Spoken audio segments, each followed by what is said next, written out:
Hello, welcome to Athens, Greece.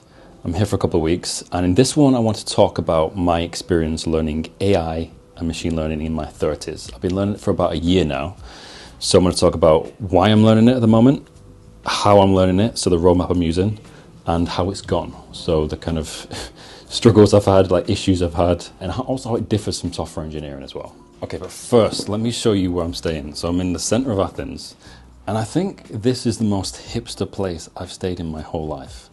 For example, it has a record player, but there's no vinyl.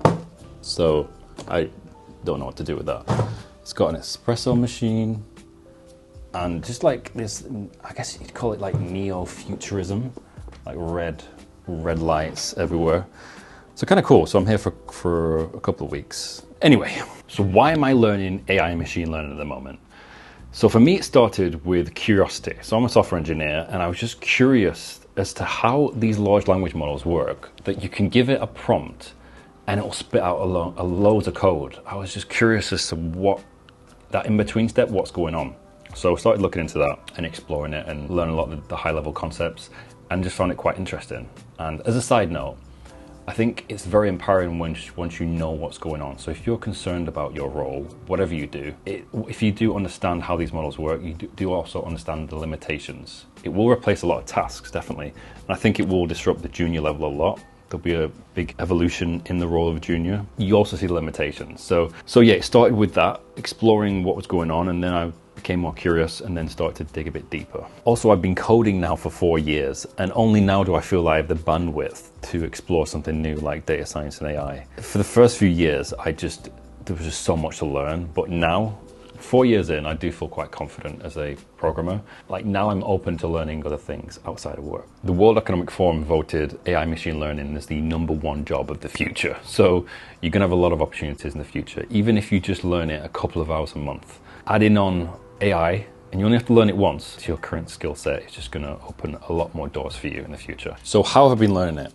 So for me, one thing I've learned in tech is that there's so many libraries, there's so many frameworks built on top of things that it's good to start to go to the foundational thing of what you need to learn. In machine learning, it is the math under the hood, and it is the programming language, which is Python. The community has chosen Python as the language of choice. Obviously, there's other ones you can learn after, but if you're starting off, focus on Python. You've got libraries like PyTorch, for example, built on top of it. So yeah, Python's like the knife, and the maths under the hood is like the fire.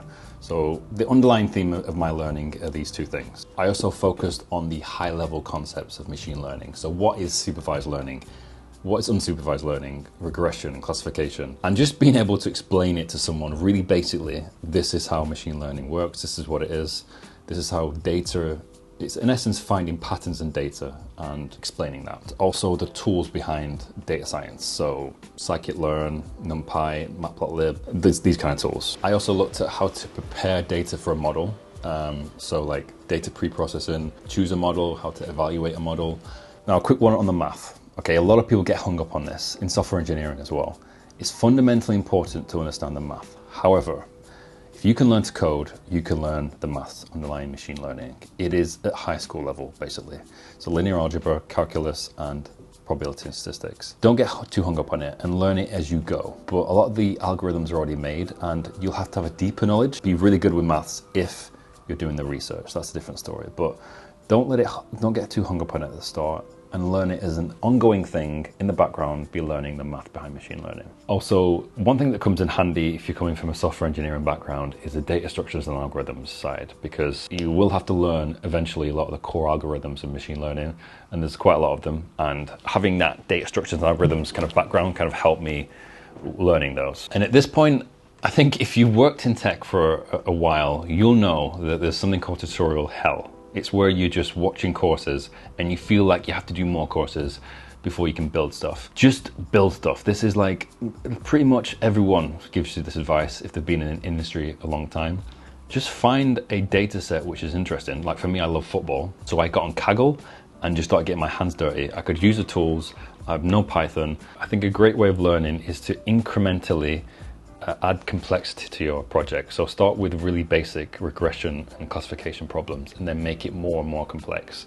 You don't want it to be too complex because you'll lose motivation, but you don't want it to be too easy because you won't learn. Okay, so that incrementally adding the complexity of a project is a great idea. And just get your hands dirty, play with data. AI machine learning is about data.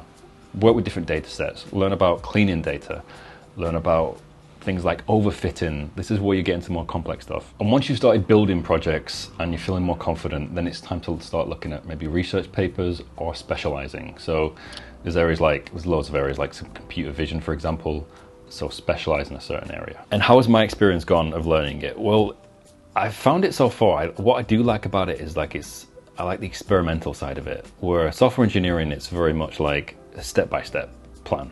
It's like baking a cake. You have a recipe, you follow the steps, and you get a cake. It's also a very quick feedback loop.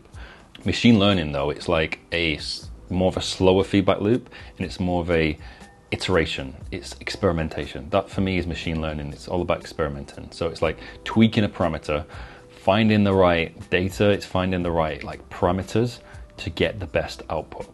And it doesn't even need to be the highest hit rate. It can be like a lower hit rate, but really quick. Also, one thing I would say is that for some people, they might find the data pre-processing side a bit dry, where you're working with these huge data sets and just looking at potential issues that you might have with that data set in your model. So, and a lot of work in AI is actually this, so like data plumbing, I guess you'd call it. So heads up, you might find that a bit dry. So, and if it's not for you, it's not for you. Okay, so that sums up my journey so far, learning AI machine learning. So I'll do more videos like this of my journey and just see where it goes, really. And more tech and traveling the world as a digital nomad type videos. So subscribe if you like, and I'll see you in the next one. Ciao.